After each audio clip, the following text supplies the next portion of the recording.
So New York City is flying high, apparently. We're on the map as the greatest this city has felt in a long, long, long time. And why? Well, we've got ourselves a hip, young new mayor. The Knicks won the first title in 53 years. The World Cup was hosted right here in New York City, and on Sunday, Spain took first. And so apparently, all is just sunshine and roses in New York, New York. Except that yesterday I had the worst subway ride I have ever experienced in New York City. And right before I got off, the older lady next to me said the same exact thing. So she started to tell me that there was a tall man who was sitting there for over 20 minutes before asking if she wanted a seat. She was a very small, older, frail lady, and she had all of these bags, and she's like, yeah, of course I wanted a seat. And so we're watching for literally 30 minutes on this train ride, an ex-prisoner saying that he got out of prison, and then who knows what kind of speech he was giving. Somebody on the other side of the train was like, amen, brother, proceeds to go through the whole train to meet him. Next thing you know, they start fighting and cursing at each other. He gets off. He's talking to somebody else. Some young girl, she gets on the train with a boom box, and she's playing the most ratchet, inappropriate sexual music while she's humping on the door. There's little kids there with their parents. And I was like, what is happening on this train? I have never even seen this in so long. And so just in case you think that this was in the Bronx or a rough side of Queens or something, this was all the way from 14th Street in Manhattan all the way up. And I'm sitting there there is just no government leader that can impose enough laws to change the lack of civility and public decorum in this city. And so we're going to talk about Mamdani. We're going to talk about Trump. But most importantly, we're going to talk about the American people.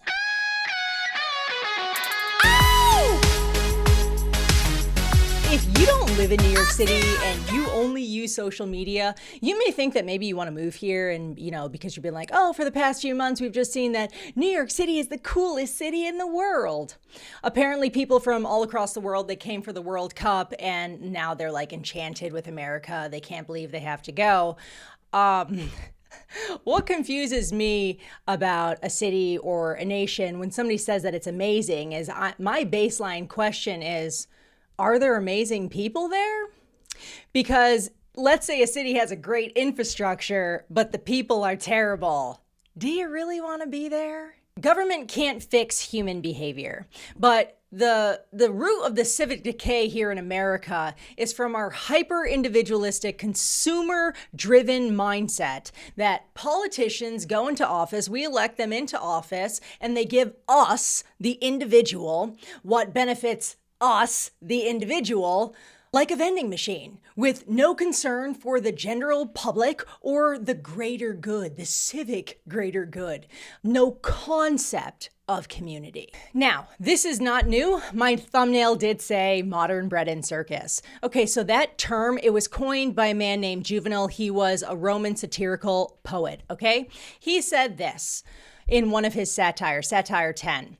The people that once used to bestow military commands, high office, legions, everything, now limits itself and has an obsessive desire for two things only, bread and circuses. So some people, when they think of bread and circuses, they think that maybe he was talking about the tyrannical emperors. He was not. He was actually condemning the Roman public, like the American public today. So we have citizens who voluntarily traded away their democratic power, civic duties, and vigilance because they just wanted to be fed and entertained. They wanted ease and comfort over hard governance. So same thing today, okay? We have citizens who want to demolish the Constitution. They want to get rid of the Electoral College because they don't even know the purpose of it. So instead of learning what the purpose is, they just want to get rid of it. So with all of the education that we have today, I'm here to tell you that we do not have any political actors with the intellect, wisdom, character, moral fiber, and resolve to make anything better than what the founding fathers came up with in America 250 years ago. So when we think of our politicians, I think that we should start thinking about them properly. They are usually a magnified reflection of the public or an idealized version of who voters wish they were. So if a society values feeling validated, entertained, and being seen, then you're going to have politicians who mold themselves to deliver those exact feelings. The flip side is the idealized version. That will be a politician who embodies the aspirations of the public or overcomes the insecurities of the public. That brings me to politician number 1, Donald Trump. Okay, so I would say the idealized version of a politician that people liked was Donald Trump. People disagree with me because of the intense polarization of the nation, but just listen, hear me out, okay? I'm not condoning him. I'm just stating why I believe he is in office. People were looking for a strong candidate, so like resilience. And we weren't really seeing that in the general public. You see it embodied in a man. So whether you like him or not, he does have a ton of fortitude and practically zero care for external validation. Now, I have asked many people who do not like him, I'm like, do you think that you could just get up knowing that you were hated at work and you would just continue to go every day and you would be able to put your head on your pillow at night and get up and go back? I doubt it. Most people just don't have that fortitude inside of them. So Donald Trump gets elected because of what he had inside of him. The American public, or I should say a part of the American populace, was looking for certain qualities. He embodied them. But politics right now in America has become practically entertainment to Americans. So Barack Obama was considered our first social media president with digital campaigning and whatnot. Donald Trump comes in, and especially in his second term, he takes it to a whole new level. Because, why not? Just bypass the media gatekeepers that people don't trust anyway and go right into the populist pocket with their cell phone. So he took to X, formerly known as Twitter, with like his policy updates, practically commercials in your feed of his raw, unedited thoughts. Okay. So he essentially started this wave. He proved that using X, a populist leader could completely bypass traditional news media and go directly to the public, right? So he pretty much kind of forged this direct to consumer emotional bond between a politician and the public. And so he showed that you can create this intensely loyal fan base that traditional policy debates just can't touch. So many people can see that this is clearly aided in the intense political tribalism and divisiveness. Many people have also stated that it has demeaned the office of head of state, taken away some of its class. But regardless of how anybody feels about it, once you see something that works, other people are going to start doing it as well. And so the left, for the longest time, was very proud of being leaderless. I noticed that, not trusting in institutions. But then, fascinatingly enough, Zohran Mamdani comes along, and you've never seen people so quickly rally to a man. They were looking for somebody who not only hated Trump, but who they believed could go up against him and embody the things that they wanted in a leader, the left. But before I address Mamdani, my thumbnail also has a shadow of Stalin. And so I need to connect him to all of this. See, I've been studying Marxism, socialism, and communism, and I noticed something. So Stalin existed before social media, but he did not exist before propaganda. So we are caught in like a tribal cult of personality. I noticed that he was always smiling. Soviet propaganda intentionally manufactured the smiling strongman, right? The father of the nations. Posters that say, "Thank you, dear comrade Stalin, for our happy childhood." Anybody who knows basic Soviet history, you would know that this man was ruling during a reign of terror. And that's the power of the media and the control of how you see a person. So you might end up second guessing the institution or the system around you. Bringing this into America, Donald Trump. You see his face everywhere. That was something you always saw in communist nations. Their faces are just everywhere. Well, Trump's face became like the face or the president of the fighting populist. Okay, so he's this president, this man who's taking on the system and the machine. So that's a strong person. Trump proved that the omnipresence works by playing the fighter. The flip side here is Mamdani. He realized that he didn't have to play the fighter. He could be the fun uncle. It's the exact tactic used in the Soviet propaganda. It's putting on a warm, smiling, approachable face to make radical systemic shifts feel completely harmless. So let's meet Mamdani. He is a 34-year-old naturalized American, which means under our current system, he can never be president, even though many people seem to want that. But who needs a president when you can be the first world mayor?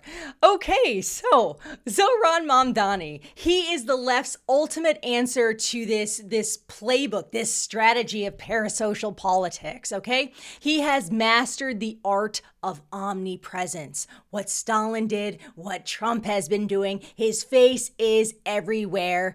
It's all over algorithmic feeds. So if you go into any of Zohran Mamdani's comment sections, the people in there, they know it. They're like, he's everywhere. How does he get so much done? He's at the club, he's at the front lines, he's at the bodega getting a sub while he's filming content. Then he'll be on a bus telling you how to get, how they'll be fast and free. Then he's swapping out his Knicks jerseys for his suits and then custom soccer kurtas, and his audience is loving it. And I did say audience, because you see, Zohran Mamdani, his followers aren't just in New York City, they're everywhere. They're in the UK, Australia, the Philippines, Indonesia, and what's their tagline? That's my mayor. He has created a fandom, a political fandom. Not just a traditional constituency. So constituents would mean that he actually governs these people. Okay, so these are not citizens. American politics is now entertainment for the whole wide world. So in all of these clips that, he's everywhere at all the time, these are very viral, relatable moments that Zohran Mamdani has. He made a commencement speech that literally went viral by saying, as a fact, sometimes the suggestion is a little more practical. Wear sunscreen. Never trust a Scorpio. What? And the comment sections, they just love him. He can do no wrong. You've got Mamdani jumping into pools with a suit on. He's driving go-karts. He's bragging about wearing his $30 thrifted suits. What really got me is when I saw him signing a ceremonial executive order to repeal children's bedtimes to watch the Knicks games. That's what got me to look, because it reminded me so much of Stalin. I said Zohran is the fun uncle, like Joseph Stalin is to these kids at Christmas. Now, no, he wasn't really changing a bedtime for kids, but that really does endear you to children and their parents.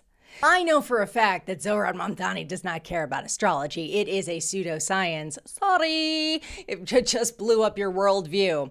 But what does it matter to him? He's speaking people's languages, right? So what does Gen Z think of this? Literally, they're like, finally, a politician who gets us. He's speaking the dialect of a generation raised on social media and therapy culture that values hyper-relatability above administrative auditing. So I'm really just showing you that we have entered into a realm of a very, very dangerous precedent. Do I know Zohran Mamdani's ultimate aim? I have my own thoughts. But as of now, a leader cannot elect themselves in America. Maybe he's just a genuinely great guy and, he's just warm and loving and he wants New York City to be affordable, though uncivil. But when he makes a video and people get in there and they're like, Oh, he's such a cutie patootie, my mayor. Oh, I just love him. He's just great. When that kind of style of viral populism is proven to be successful in a major stage like New York City, it will inevitably start popping up all across the country, and I believe it already has. We now have politicians who say we can just go right to the people and get into the heart, not the minds. So the most skeptical generation that America has seen is allowing parasocial bonding to bypass any kind of warning or distrust of politicians or institutions because they all listen to the Wu-Tang Clan.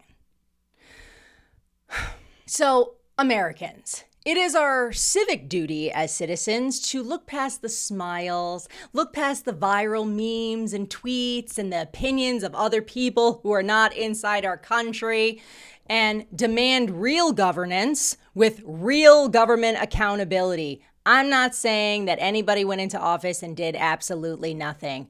I'm saying that we don't just look at the person's smile and the fact that they make us feel all warm and fuzzy inside, or that they're the kind of person that we'd like to be. We need to return to our civic duty and actually learning what it is to run a nation, because it's not all good vibes. Otherwise, we should accept that we should be getting our last tickets to the modern circus while our social and subway systems crumble underneath us, and say that the American experiment had a good 250-year run. It's up to the citizens. Join me on the floor and let's see what you can do. Is it just for show? Say, girl, can that body move?